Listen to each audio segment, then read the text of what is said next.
Olá, pessoalzinho, boa tarde, bom dia, boa noite, dependendo da hora que você esteja assistindo esse vídeo. Hoje vamos começar com a leitura do nosso livro História da Sexualidade, livro de Peter N. Stearns. Esse livro ele é muito interessante, hein, pessoal? Muito interessante mesmo. Não se deixe levar apenas pela questão da curiosidade sexual, tá? É um livro que a gente pode conhecer muito da humanidade, tá bom? Vamos lá? Iniciemos. Esse livro, ele tem aqui, deixa eu ver, são 285 páginas. Vou fazer a apresentação dele aqui para você, ó. É um livro de uma capa muito bonita, tá vendo? Uma rosa, vermelha. É da editora Contexto, tá vendo aqui, ó? Tá? Ó. Aqui tem a contracapa, né? Que fala mais ou menos sobre o que vai discursar o nosso livro. Tem aqui a orelhinha, né? Contando sobre o autor. Aqui a fotinho dele, tá? Peter Stearns. É impossível fazer uma história da sexualidade sem considerar o aspecto biológico do ser humano, mas como nossa história não é apenas natural, mas também social, é impossível ater-se à biologia para explicar nossas concepções e práticas ligadas ao sexo. É fácil explicar esse paradoxo com o exemplo da puberdade, cuja idade muda dependendo da nutrição e do contexto social. Da mesma forma, muda a idade considerada adequada para casamento, por exemplo. A sexualidade humana vem mudando bastante nas últimas décadas. Novos dispositivos, como a pílula anticoncepcional, facilitam uma crescente separação entre sexo e reprodução, criando maiores oportunidades para o sexo recreativo. Novos tipos de mídia, como o cinema e a televisão, criam oportunidades para a visualização de estímulos sexuais como nunca antes. Novas ideias sobre os direitos humanos geram debates sobre o tratamento de certos tipos de minorias sexuais. Muitos desses debates adquirem ressonância global. Lógico que é o que ele está falando, né? Esse livro, ele foi escrito, acho que na sua primeira edição, na década de 60, né? Década de 60. Deixa eu ver aqui se eu localizo. Não, aqui, essa versão aqui de 2010, tá? Mas eu acredito que tem outras versões. Peter N. Stearns é PhD em História pela Harvard University, onde também concluiu seu bacharelado e mestrado.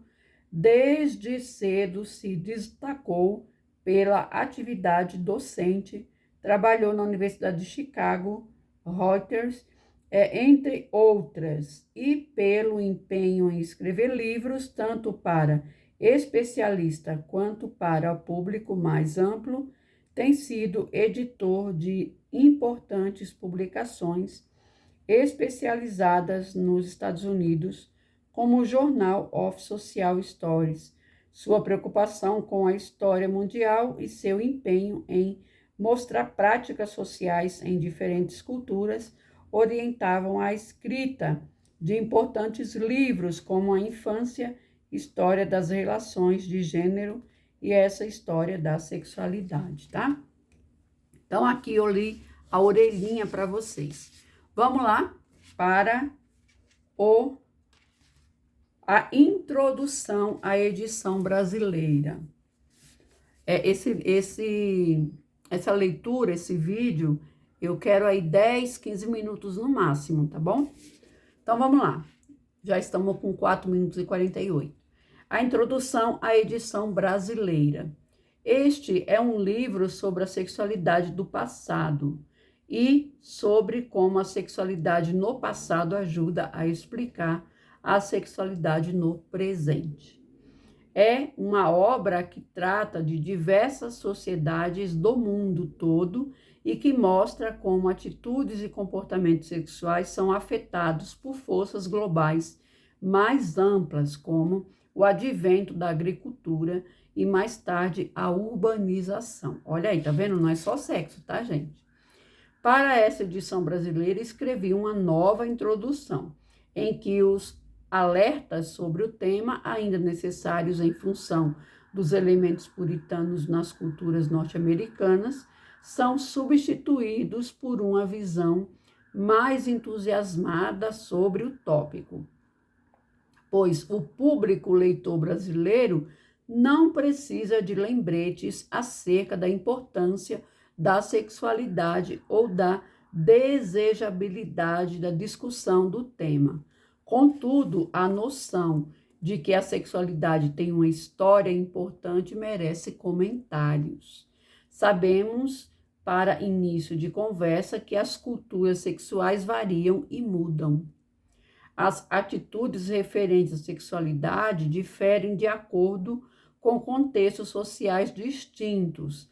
Para citar um exemplo, algumas sociedades em determinados períodos desaprovam vigorosamente a masturbação, mas então, com o passar do tempo, se abrandam e adotam uma maior permissibilidade. A cultura sexual, os valores e as crenças aplicados à sexualidade, obviamente mudam com o tempo. E essa é uma parte importante da história mais ampla. Os comportamentos efetivos também possuem uma história. Os índices de adultério variam dependendo do período e da condição social mais ampla. A idade na puberdade muda, o que significa que nem mesmo a biologia é uma constante absoluta. Dependendo da nutrição e do contexto social, a média de idade para a ocorrência da menopausa também pode variar. Características básicas da sexualidade destacam-se na história dedicada ao assunto. E é isso que torna o tema interessante, relevante e às vezes surpreendente. Os estudos sérios sobre a história da sexualidade são coisa recente, de apenas algumas décadas. Tradicionalmente, os historiadores dedicavam-se a trabalhar sobretudo com política, diplomacia, grandes ideias e, quiçá, padrões econômicos.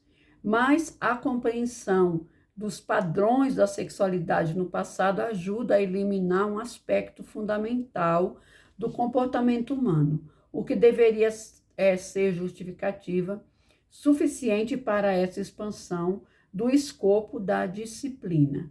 A história da sexualidade também é relacionada a outros temas, como diferenças de classes sociais, padrões relacionados a gênero.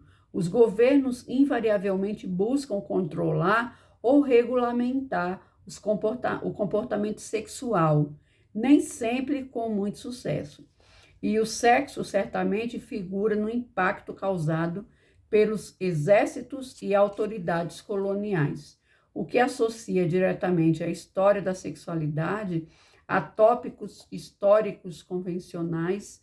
Cada vez mais constatamos o papel desempenhado pelo estupro nos conflitos civis e militares, outra vinculação ainda que horrível.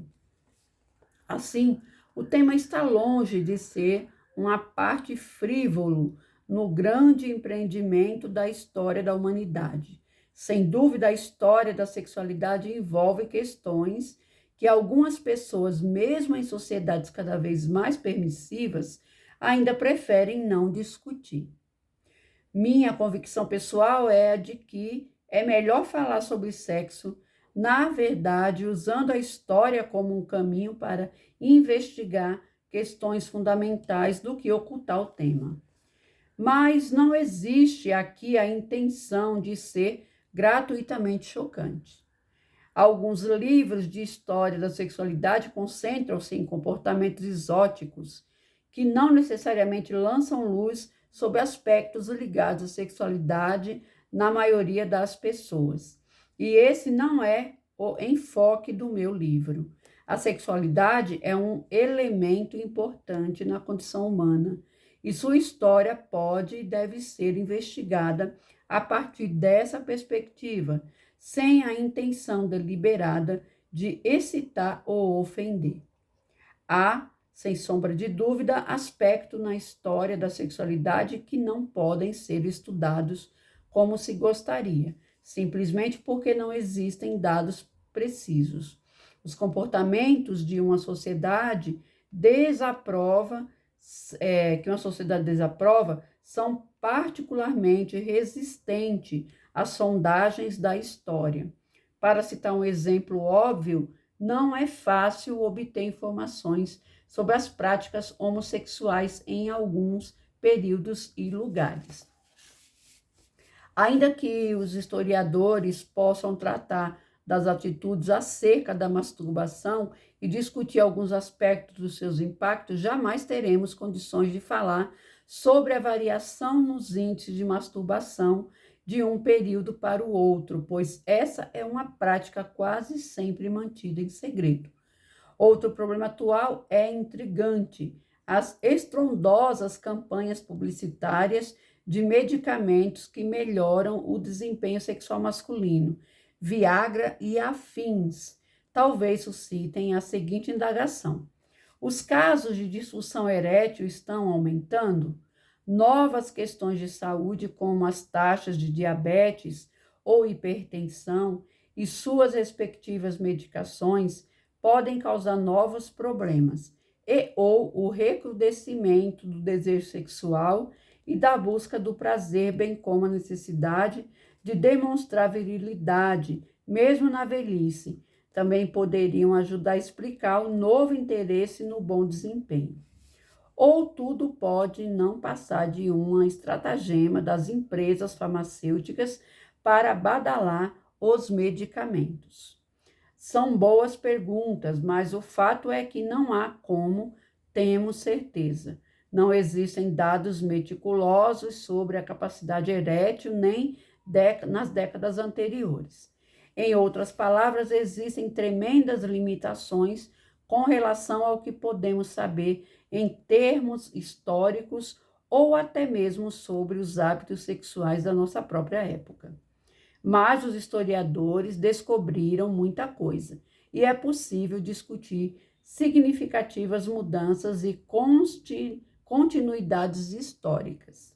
As atitudes públicas em si mesmas importantes são de acesso mais fácil do que os comportamentos.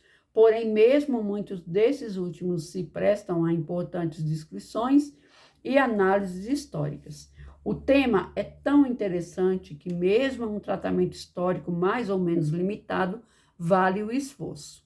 Elaborar uma história da sexualidade em termos de história mundial salienta o problema da documentação. Diferentes sociedades geram diferentes tipos de quantidades de registros relevantes. Todas as sociedades possuem valores que se aplicam à sexualidade. O tema é importante demais para não gerar leis e comentários culturais. E assim, podemos aprender as culturas sexuais desde que haja disposição de algum tipo de material histórico significativo. Para citar dois exemplos, o primeiro código legal conhecido é o da Babilônia. Dedica grande atenção à regulamentação sexual e a arte primitiva tinha forte conteúdo sexual, mas os materiais sobre prática sexual são bem mais variados.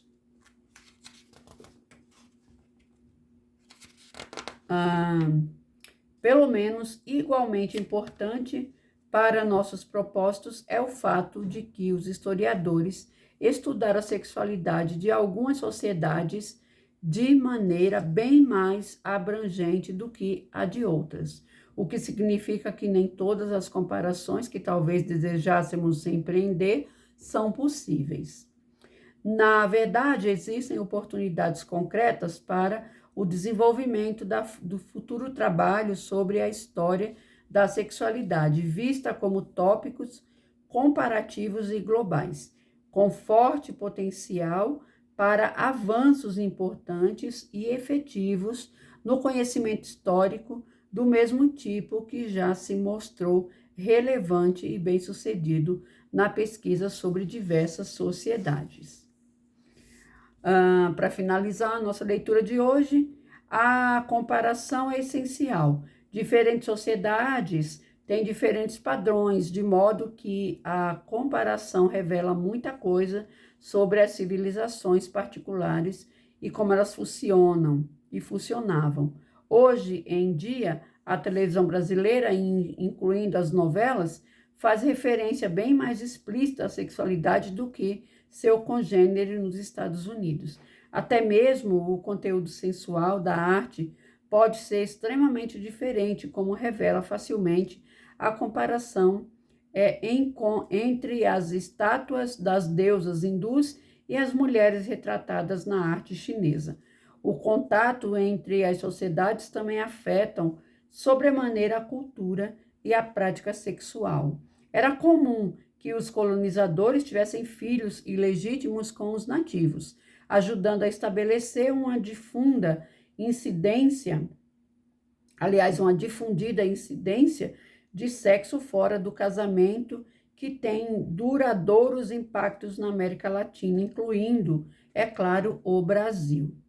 O jugo colonial britânico na Índia, no auge do puritanismo europeu no século XIX, precisou abrir exceções especiais na lei para permitir o uso de arte hindu nos selos postais indianos, o que revela uma inesperada complexidade introduzida pelo contato entre duas sociedades bastante diferentes, com valores sexuais muito distintos. E, por fim, tanto a cultura como a prática refletem algumas das forças mais amplas na história mundial. Os padrões no comércio global em nossa própria época ajudam a explicar a nova incidência de tráfico sexual em diversas partes do mundo. A difusão da agricultura em um período bastante anterior teve impacto dramático sobre a sexualidade. E a sexualidade, o que não chega a surpreender, dada a sua importância, sempre foi uma parte essencial do panorama da história mundial. Observá-la com atenção ajuda a traduzir os padrões da história mundial para uma compreensão da vida cotidiana e do comportamento humano comum. É isso aí, pessoal. Hoje a gente passou um pouquinho dos 15 minutos, tá? Mas foi porque eu li as duas orelhinhas. Os próximos vídeos gravarei em 15 minutos. Peço para você curtir, compartilhar, se inscrever, trazer mais pessoas aqui para o canal Sala de Aulas e podendo ajudar no Pix 252-791-61802. Qualquer valor já me deixa bastante feliz, tá bom? Já ajuda bastante. Podendo ser membro também, eu agradeço. Tchau, até amanhã.